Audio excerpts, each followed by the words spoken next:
नमस्कार। आज हम बात करने वाले हैं दिल्ली सल्तनत के बारे में। ये एक ऐसा टॉपिक है जो प्रतियोगी परीक्षाओं के लिहाज से बहुत ज़रूरी है। तो आज हम इसके सभी वंशों, उनके संस्थापकों और उन ज़रूरी तथ्यों को कवर करेंगे जो आपको पता होने ही चाहिए। तो चलिए शुरू करते हैं। देखिए, दिल्ली सल्तनत की कहानी एकदम से शुरू नहीं हो जाती। इसे समझने के लिए हमें थोड़ा सा पीछे जाना होगा, उस साम्राज्य को देखना होगा जो इसके ठीक पहले मौजूद था। तो चलिए पहले उस बैकग्राउंड को समझते हैं जहां से दिल्ली सल्तनत की नींव पड़ी। ये कहानी शुरू होती है मोहम्मद गौरी से। जब उसकी मौत हुई तो उसका इतना बड़ा गोरी साम्राज्य, जैसा आप नक्शे में देख रहे हैं, वो बिखर गया। असल में उसने अपने सबसे भरोसेमंद गवर्नरों में अपने इलाके बांट दिए थे और बस यहीं से दिल्ली में एक नई शक्ति के उभरने का रास्ता साफ हो गया। अब जरा इस टाइम लाइन पर नजर डालिए। साल था 1192, जब गौरी ने भारत में पहला इक्ता दिया। इक्ता मतलब सैन्य सेवा के बदले में जमीन का एक हिस्सा। फिर 1206 में एक खोखर सरदार ने उसकी हत्या कर दी और यहीं से सब कुछ बदल गया। 25 जून 1206, ये तारीख याद रखिएगा। इसी दिन उसके गवर्नर कुतुबुद्दीन ऐबक ने पहले वंश की नींव रखी और यहीं से दिल्ली सल्तनत का ऑफिशियल सफर शुरू होता है। तो मिलिए इनसे। ये है कुतुबुद्दीन ऐबक और इनके बारे में सबसे दिलचस्प बात यह है कि ये असल में एक गुलाम थे। जी हाँ, एक गुलाम जिसे मोहम्मद गौरी ने खरीदा था, लेकिन अपनी काबिलियत के दम पर ये इतने आगे बढ़े कि आगे चलकर भारत में तुर्की शासन के संस्थापक बने और दिल्ली सल्तनत के पहले शासक भी। तो चलिए अब आते हैं सल्तनत के कोर स्ट्रक्चर पर।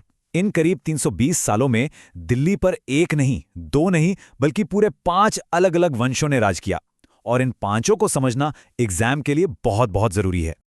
अच्छा, ये स्लाइड एक तरह से पूरे दिल्ली सल्तनत का ब्लूप्रिंट है, सब कुछ एक जगह पर। तो देखिए, क्रम से चलते हैं। सबसे पहले आया गुलाम वंश, जिसे शुरू किया कुतुबुद्दीन ऐबक ने। उनके बाद आए खिलजी, जिसकी कमान संभाली जलालुद्दीन खिलजी ने।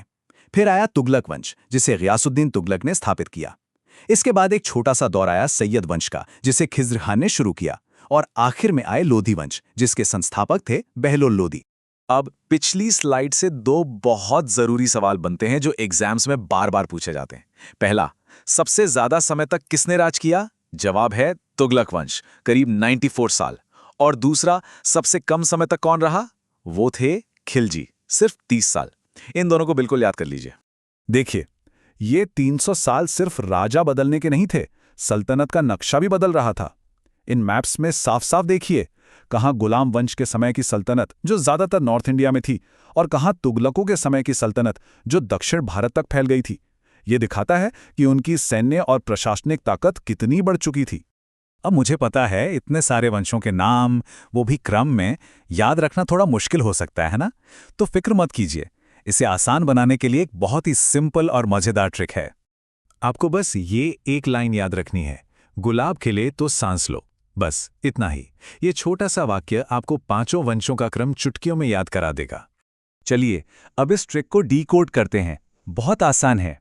गुलाब से बना गुलाम वंश, खिले से बना खिलजी वंश, तो से तुगलक वंश, सांस से सैयद वंश और लो से लोधी वंश। है ना कमाल की ट्रिक? अब आप इसे कभी नहीं भूलेंगे। अच्छा, एक बात और, सल्तनत के सुल्तान सिर्फ योद्धा ही नहीं थे, वो बहुत कुशल प्रशासक भी थे। उन्होंने ऐसे ऐसे सुधार किए जिनका असर बहुत लंबे समय तक रहा। आइए एक क्विक एग्जांपल देखते हैं। जैसे ये देखिए, अलाउद्दीन खिलजी की बाजार नियंत्रण प्रणाली। ये उस जमाने का एक रेवोल्यूशनरी आइडिया था। उसने अपनी इतनी बड़ी सेना को संभालने के लिए बाजार में हर चीज की कीमतें फिक्स कर दी थीं, ताकि कम सैलरी में भी सैनिकों का गुजारा हो सके। ये एक जबरदस्त आर्थिक सुधार था। ठीक है, अब तक हमने जो भी पढ़ा उसे टेस्ट करने का टाइम है। तैयार हैं? ये रहा एक सवाल जो एक रियल एग्जाम में आ चुका है।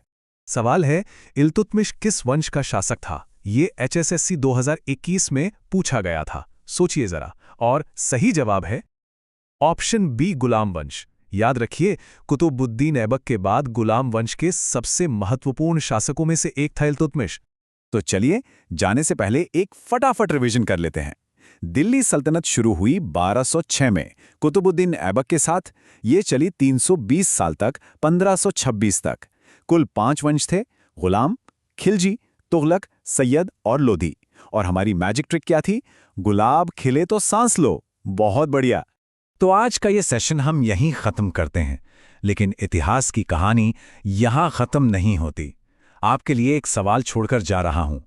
दिल्ली सल्तनत के अंत के बाद भारत की बागडोर किसके हाथ में आई?